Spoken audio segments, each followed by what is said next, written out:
Grand Rising, kings and queens, beautiful people of African descent, as well as people who are just a part of the movement and understand the importance of differentiating right from wrong. It's not a white or black thing, it's a right or wrong thing. This morning I just want to speak on something that is so detrimental to our everyday interaction with one another, and something that I think that is very important, considering the fact that so often people argue and bicker and have disagreements because of the simple process of how they choose to communicate with one another. And what I want to say is simply this: until you start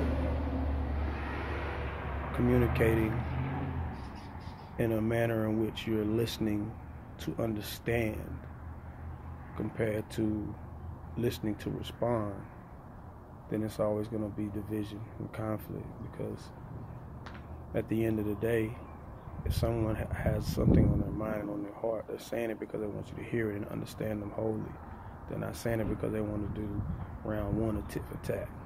They want you to understand them. So the only way to do that is if you listen with a caring heart, and a heart that actually gives a damn about what that person is trying to say, not trying to nitpick at every little thing that offends you, or whatever part that you want to critique, or if they got some of it wrong, or they misworded it, or the timing was off, or the facts don't line up. That's not the point. You can't break down a whole conversation and destroy it because of not completely accurate information, when that's not the point that they're trying to make. They're not giving you a thesis. They're not giving you a book report.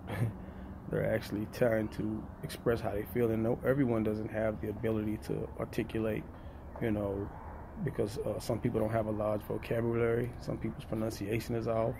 It's all kind of different reasons why we aren't all sounding the exact same way or communicating the exact same way. But the key to coexisting is to try to change the approach in which we communicate. And that starts, like I said a while ago, was listening to hear that person, so that you can understand what they're trying to say. Because I'm sure you've heard it a million times, when someone's watching two people argue, you can't really tell which one is the fool.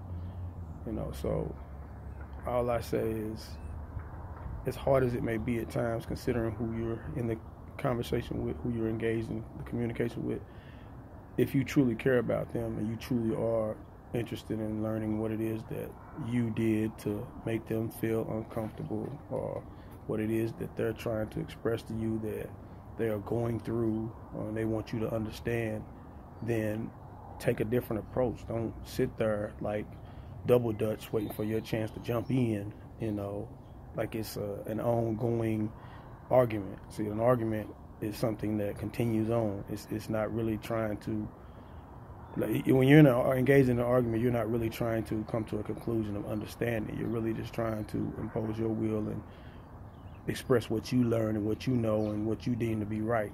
And that's both parties involved, so it doesn't make any sense at the end of the day. So I always tell my youth, and I've always told my children, and I tell myself as well, listen to hear and not respond. Ashe.